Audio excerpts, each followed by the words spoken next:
इधर एलएसी पर शांति समझौते के 48 घंटे बाद कजान में भारत और चीन में औपचारिक द्विपक्षीय बैठक हुई। 5 साल बाद मोदी और जिनपिंग मिले तो पूरी दुनिया की नजरें उन पर टिक गई। दोनों नेता गर्मजोशी से मिले, लेकिन मोदी ने साफ कर दिया कि बेहतर रिश्ते के लिए आपसी विश्वास बेहद अहम है। लेकिन सवाल यह है कि क्या ड्रैगन पर भरोसा किया जा सकता है? रिपोर्ट आप सबको दिखाते हैं।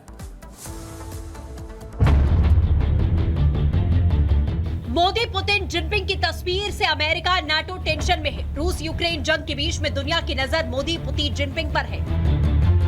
ब्रिक्स की ताकत हर दिन बढ़ती जा रही है। इससे अमेरिका और नाटो की चिंता लाजमी है। टेंशन की असली वजह भारत चीन की बातचीत है। इन तीन देशों के साथ आने से अमेरिका पर दबाव बढ़ेगा। अमेरिका की लाख चाहने के बावजूद रूस पर असर नहीं पड़ा। रूस यूक्रेन जंग के बाद भी ब्रिक्स का शानदार आयोजन किया गया। प्रधानमंत्री नरेंद्र मोदी और चीनी राष्ट्रपति शी जिनपिंग ने रूस में ब्रिक्स शिखर सम्मेलन के दौरान पहली द्विपक्षीय बैठक की, जो पिछले 5 सालों के बाद हुई। ये बैठक करीब 50 मिनट तक चली। ये बैठक उस वक्त हुई जब भारत और चीन ने देप्सांग मैदानी क्षेत्र और डेमचोक क्षेत्र में एक दूसरे को गश्त करने के अधिकार बहाल करने पर सहमति जताई। ये पूर्वी लद्दाख में वास्तविक नियंत्रण रेखा के संघर्ष को सुलझाने की कोशिशों को दिखाता है। मोदी जिनपिंग की बातचीत के बाद भारत के विदेश मंत्रालय के प्रवक्ता विक्रम मिस्री ने मीडिया ब्रीफिंग की। मिस्री ने बताया कि दोनों नेताओं की 5 साल बाद बातचीत हुई। दोनों नेताओं ने वास्तविक नियंत्रण रेखा पर पेट्रोलिंग समझौते का स्वागत किया।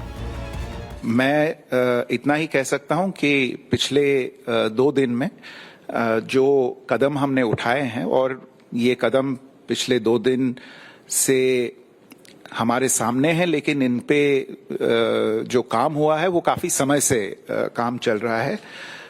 मैं ये कहूंगा कि इनसे हमारी एक तरह से जो प्रक्रिया है सामान्य रिश्ते बनाने के लिए, उनको वापस एक सामान्य रास्ते पे लाने के लिए वो यात्रा एक तरह से चल पड़ी है।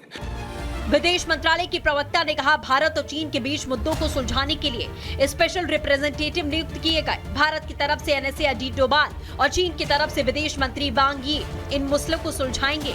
ये दोनों जल्द ही औपचारिक बैठक करेंगे। जो ये restoration of peace and tranquility in border areas will create space for returning towards the path of normalization।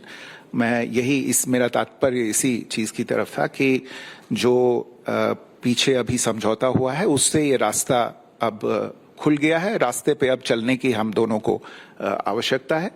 और जहां तक ट्रस्ट का सवाल है, जो हम दोनों के बीच आगे चल के प्रोसेस होगा, प्रतिक्रिया होगी, उससे ट्रस्ट, हमारी आशा है कि उससे ट्रस्ट बढ़ेगा हम दोनों के बीच में।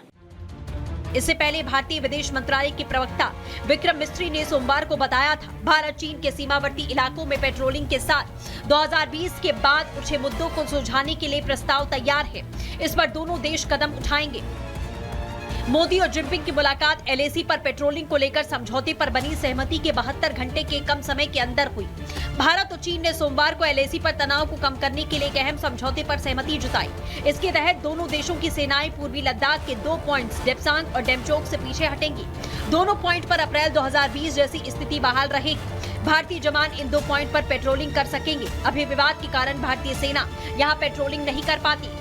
तो प्रधानमंत्री ने सबसे अहम तो बात ये कही कि कोई आपस में सब बटे हुए नहीं है, हम सब इंटरकनेक्टेड हैं। 1 सेकेंडली, इस स्पीच में मुझे एक चीज और अहम दिखी जो उन्होंने बात करी, ऑफ कोर्स की ब्रिक्स की इकोनॉमिक स्ट्रेंथ कितनी है। टोटल न्यू डेवलपमेंट बैंक जो बना है ब्रिक्स का, उसने करीब $45 बिलियन के इन्वेस्टमेंट्स लोन दिए हैं। परंतु एक चीज अहम जो प्राइम मिनिस्टर ने कही वो चल भी रही है कि क्रॉस बॉर्डर पेमेंट्स के लिए सहूलियत हो, और हमारा यूपीआई, ये एक बहुत बड़ी बात है। आपको बता दें, एलएसी पर तनाव कम करने के लिए कोर कमांडर लेवल की अब तक 21 दौर की बातचीत हुई।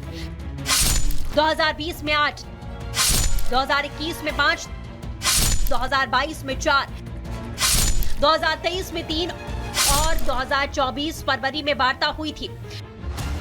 विदेश मंत्री एस जयशंकर और चीनी विदेश मंत्री वांग यी के बीच में कई स्तर पर बातचीत हुई। फिर जुलाई और अगस्त में इस साल 2 बार दोनों नेता मिले।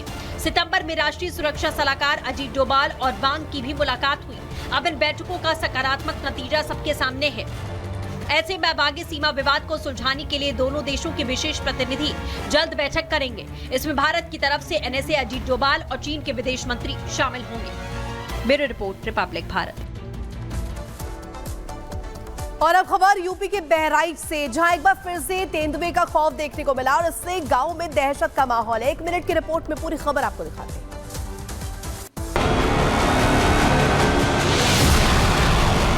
बहराइच में पहले आदमखोर भेड़िए और अब तेंदुए का कहर देखने को मिल रहा है। करतरिया घाट इलाके में एक शख्स पर शाम ढलते ही तेंदुए ने धावा बोल दिया।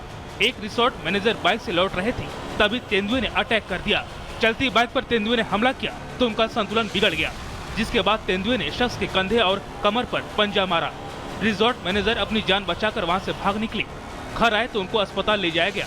हाँ, बाइक पे झपट्टा मार दिया, बाइक नीचे गिर गई। मैं उससे कुछ देर जो है हमने उठा के उसको फेंक दिया और फिर निकल आए। बताया जा रहा है कि पिछले कई दिनों से करतनिया घाट रेंज में तेंदुए ने आतंक मचा रखा है। बीते 20 दिन में 7 तेंदुए को वन विभाग ने पकड़ा। इन्हें पकड़ना इतना आसान भी नहीं था। कई दिन की मेहनत के बाद पिंजड़े में कैद किया। गंगापुर बीट में एक नर तेंदुआ वन विभाग के लगाए पिंजड़े में कैद हो गया। अभी तक पकड़े गए सभी 7 तेंदुए का स्वास्थ्य परीक्षण करवाकर उन्हें जंगल में छोड़ दिया गया है। Bureau report, Republic Bharat.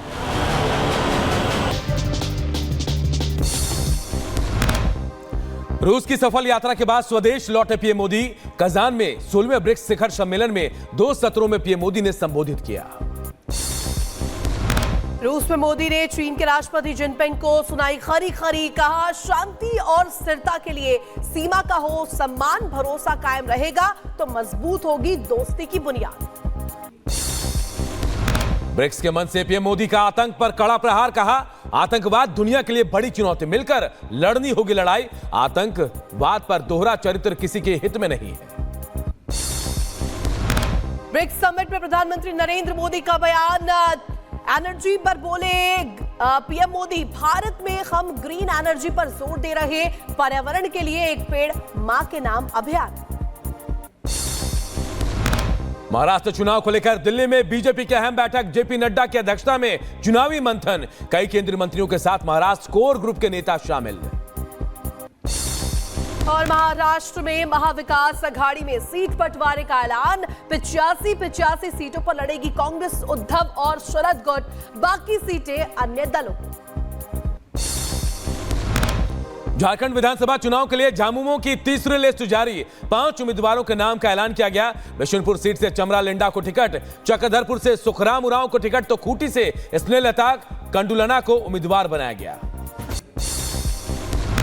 UP उपचुनाव को लेकर अखिलेश यादव का ऐलान, सभी 9 सीटों पर सपा के सिंबल पर खड़े होंगे उम्मीदवार। अखिलेश यादव ने पोस्ट में कहा, बात सीट की नहीं जीत की है। अखिलेश यादव के पोस्ट पर बीजेपी का तंज, शहजाद पूनावाला ने कहा कांग्रेस पार्टी ने किया सरेंडर, कांग्रेस का यूपी में कहीं नहीं बचा वजूद। कांग्रेस पार्टी अब उत्तर प्रदेश में अपने अस्तित्व को मिटाने के लिए भी तैयार हो चुकी है। अखिलेश यादव जी ने ऐलान कर लिया है कि 9 की 9 सीटों पर समाजवादी पार्टी के सिंबल पर चुनाव लड़ा जाएगा। इसीलिए तो कहता हूं कांग्रेस पार्टी इंडी अलायंस में कच्चा नींबू, मतलब कि 12th मैन बनकर अब रह चुकी है। यूपी उपचुनाव में आचार संहिता के उल्लंघन का पहला मुकदमा दर्ज, आजाद समाज पार्टी उम्मीदवार के खिलाफ मुकदमा दर्ज, बिना अनुमति फ्लेक्स बोर्ड लगाने का केस दर्ज। गिरिराज की हिंदू जागरण यात्रा में बीजेपी सांसद प्रदीप सिंह के बयान पर बवाल। प्रदीप सिंह के खिलाफ लोगों ने किया प्रदर्शन, पुलिस ने लोगों को समझा बुझाकर शांत कराया। तेजस्वी यादव के हिंदू मुसलमान वाले बयान पर बिहार में घमासान, गिरिराज सिंह ने किया कड़ा प्रहार, कहा वोट बैंक के लिए तुष्टीकरण की राजनीति कर रहे हैं लालू के युवराज। बीजेपी विधायक नंद किशोर गुर्जर ने दिल्ली के उपराज्यपाल को चिट्ठी लिखी, वक्फ की जमीनों को बताया हिंदू राजाओं, किसानों और आम जनमानस की भूमि। जम्मू कश्मीर के गांदरबल हमले में शामिल आतंकियों की तस्वीर आई सामने, हथियार के साथ घूमता दिखाई दिया आतंकी। लेबर कैंप में जाकर के 3 आतंकियों ने अंधाधुंध फायरिंग की थी। बाबा सिद्दीकी हत्याकांड में 14वां आरोपी गिरफ्तार, हरियाणा के कैथल से हेसाम सिंह को क्राइम ब्रांच ने अरेस्ट किया। लॉरेंस कनेक्शन की भी मुंबई पुलिस कर रही है जांच। यूपी के बुलंदशहर में भूमाफिया सुधीर गोयल और पत्नी राखी की करोड़ों की संपत्ति को प्रशासन ने 9 करोड़ 27 लाख रुपए की संपत्ति कुर्क की। बहराइच में सपा नेता सुमैया राणा को पुलिस ने हिंसा प्रभावित क्षेत्र में जाने से रोका। महाराजगंज में हुई हिंसा के पीड़ितों से मिलने जा रही थी। लखनऊ मार्ग से वापस लौट गई सुमैया राणा। बुलंदशहर में खाद्य विभाग की बड़ी कार्रवाई। एक्सपायरी नूडल्स की खेप पकड़ी गई। नूडल्स को जेसीबी से नष्ट कराया गया। रायबरेली में खाद्य विभाग के अधिकारियों ने मिठाई बनाने वाली फैक्ट्री पर छापा मारा। 1.5 क्विंटल नकली छेना बरामद। फैक्ट्री को सील किया गया। यूपी के बहराइच में 7 आदमखोर तेंदुए पिंजड़े में हुए कैद। वन विभाग ने 20 दिन बाद 7वां तेंदुआ भी पकड़ा। पकड़े गए तेंदुए को वन विभाग ने स्वास्थ्य परीक्षण कर जंगल में छोड़ा। यूपी के मुरादाबाद में त्योहारों को लेकर पुलिस अलर्ट। देर रात पुलिस ने निकाला फ्लैग मार्च। यूपी के संभल में पराली जलाने के मामले में प्रशासन की बड़ी कार्रवाई। पराली जला रहे 58 किसानों पर लगा जुर्माना। पराली जलाने वाले किसानों को राशन कार्ड समेत सरकारी योजनाओं से किया जाएगा वंचित। जामिया यूनिवर्सिटी में कड़ी सुरक्षा के बीच छात्रों ने दीप जलाकर दीपावली मनाई। दीपावली सेलिब्रेशन की इजाजत मिलने के बाद छात्रों ने दिए जलाया। छात्रों को 10 मिनट के लिए दिए जलाने की अनुमति मिली थी। बहराइच में तेंदुए ने रिसोर्ट मैनेजर पर हमला किया। बाल बचा शख्स अस्पताल में भर्ती कराया गया। तमिलनाडु के कांचीपुरम में कार में लगी आग। कार चालक ने कूदकर बचाई जान। फायर ब्रिगेड ने आग पर काबू पाया। यूपी के बदायूं में खाना बनाते समय गैस सिलेंडर में लगी आग। मची अफरा तफरी। फायर ब्रिगेड ने आग पर काबू पाया। यूपी के महोबा में